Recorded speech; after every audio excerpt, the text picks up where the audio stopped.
A major battle has begun for a city in Iraq, and that's where we begin today's show. I'm Carl Azus. Thank you for watching. Fallujah is located in central Iraq, along the banks of the Euphrates River. It's been controlled by the ISIS terrorist group since early 2014. In fact, it was the first Iraqi city that ISIS captured as part of its plan to create its own Islamic state in Iraq and Syria. The fight to take Fallujah back involves Iraqi troops, police, and militias, and they're supported by U.S.-led airstrikes. But trapped in the crossfire between these forces and the ISIS fighters who control the city, an estimated 10,000 civilian families, according to the United Nations. The Iraqi Air Force dropped leaflets on the city, telling residents how they can get out safely. But activists in the area say ISIS is not allowing civilians to go, and that some have died trying to leave. Fallujah is where dozens of U.S. troops were killed during the Iraq War in 2004. It's a strategic city that's no stranger to terrorists or violence. Fallujah has a long history of bloody battles. It's considered a hotbed of Sunni insurgent groups.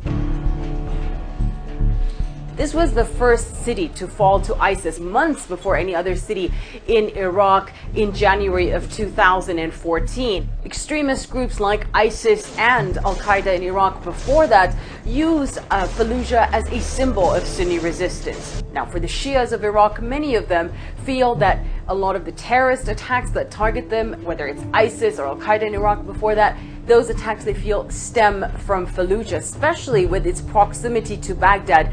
So they really have wanted to see ISIS cleared out of that city for a very long time.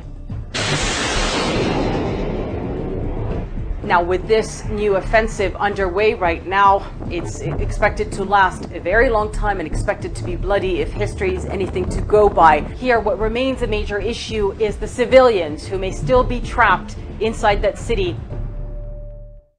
The head of security for the U.S. Transportation Security Administration has lost his job. A House of Representatives committee announced the change earlier this week. It followed a congressional hearing on mismanagement at the TSA. The organization's in charge of screening passengers and cargo at airports across the U.S. But the Department of Homeland Security, which oversees the TSA, says it's had a number of security failures recently, and some have swelled long lines at airport checkpoints, causing hundreds of passengers to miss their flights. The TSA says Kelly Hogan wasn't fired specifically for doing anything wrong, but that the agency wanted a different approach to security leadership. It's saying that a number of management changes are ahead and that they'll deliver better leadership and screening operations at American airports. Starting in Brazil on today's Call of the Roll, the nation has 26 states, and in the northeast state of Ceará, hello to all of our viewers at Escola de Ensino Médio Liceo do Crato. San Juan Hills High School is next. From the U.S. state of California, the Stallions are roaming in San Juan Capistrano. And one state over in Arizona, we've got some Wolverines watching today. Mountain Vista Middle School rounds out our roll from Santan Valley. The Walkman, the floppy disk, the dot matrix printer, and the VHS, the video home system. These are some of the inventions of the 1970s that have become obsolete with the passage of time and the progress of technology. But there are some designs of the disco era that we can't imagine living without. Email, the first video game, cell phones, and one thing that doesn't get a lot of credit but has revolutionized shopping, the barcode. On June 26, 1974, a pack of juicy fruit gum made history when it was the first item to ever be scanned via a state-of-the-art technology, the barcode. And now, more than 40 years later, 5 billion barcodes are scanned every day across the world.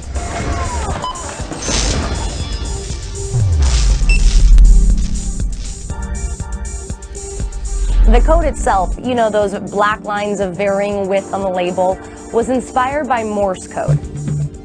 But the holy smokes component of the innovation was how it was scanned, by lasers. Lasers had been the stuff of nerd fantasies until the early 1960s, when the Hughes Aircraft Company unveiled the first one at a press conference. A Los Angeles newspaper reported the story underneath the headline, "LA Man Discovers Science Fiction Death Ray." But the fact of the matter is, No one knew what to do with that new technology until that June morning in 1974 when a pack of juicy fruit gum in Ohio changed the world. Today, barcodes are the unsung heroes that make everything from shipping to boarding an airplane to keeping track of medication possible. But the biggest beneficiary is retail. Think about a grocery store from yesteryear. Every individual item had to be marked with its price, and the cashier had to manually input it into the register. So thanks to the barcode, you're waiting in the checkout line a whole lot less. And the stores themselves have benefited big time. The barcodes allowed them to keep accurate real-time inventory. That's a major advance in efficiency, even if it costs some grocery staff their jobs.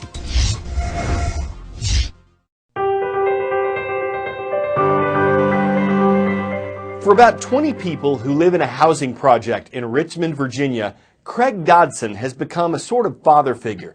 The 37-year-old leads a nonprofit organization called Richmond Cycling Corps. It allows young people whose opportunities are extremely limited and whose schools are some of the lowest performing to join cycling teams and to train to ride. The lessons and the benefits go far beyond the bike trails. All right, come on back, guys. Rows of 5. But the thing is for you, man, you gotta get in the woods early and then settle into your rhythm. You know what I mean? Stay positive. Run, run, run. There you go. That's how it's done. Well, during the race, you see our kids are going through this roller coaster of emotion. Come on, Jay. I know you fell, dude, but you got this. What a lot of people can't see is that our kids have the equivalent of 10 suitcases each of baggage that they're carrying on that bike. The kids live in Richmond, public housing.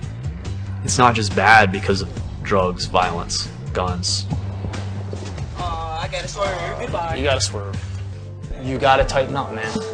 I'm not playing with you right now, man. I'm being serious. You're clowning way too hard. That's why we've been on you so hard. Matt's gonna be here in the morning to pick you up. We're tired of getting messages from everyone that you're ducking school. It's gotta stop or you're gonna fail 9th grade. Grab you, Antonio. Our organization is not about giving kids positive life experiences through bikes. Our job is to get them out of public housing. Bad news is he got a little suspension, so we can pick him up in the morning this week. Put him to work at least. This is a war to me. What time you wake up? It's me against the circumstances that these kids live in. I was gonna let you off the chain, man. You come in and hold them accountable, and it shows a level of care that they're not used to. Jacques Wilson coming through. Great, you told me that. You told me to be your own person, like don't be what you live around. You never give up. So proud of you, man. We see the side of these kids that is, it's genius. There's so many things that we wish the world could see. These are kids that have been let down. Jazz, we'll pick you up tomorrow around the same time, alright? My promise to them is I'm not going to leave you. Good job, Dan. Alright, I'll see you Thursday.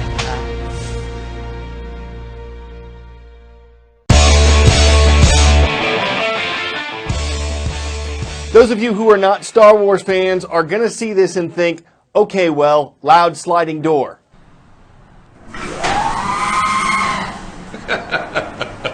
Those of you who are Star Wars fans might hear it and think, so again, the R2-D2 screaming door.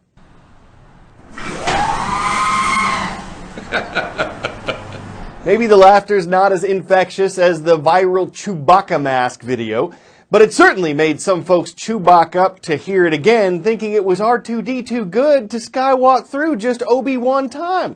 That's it for today's Pun Solo. It's part of my jabba, and for putting up with them, you're the best. CNN Student News will catch you later.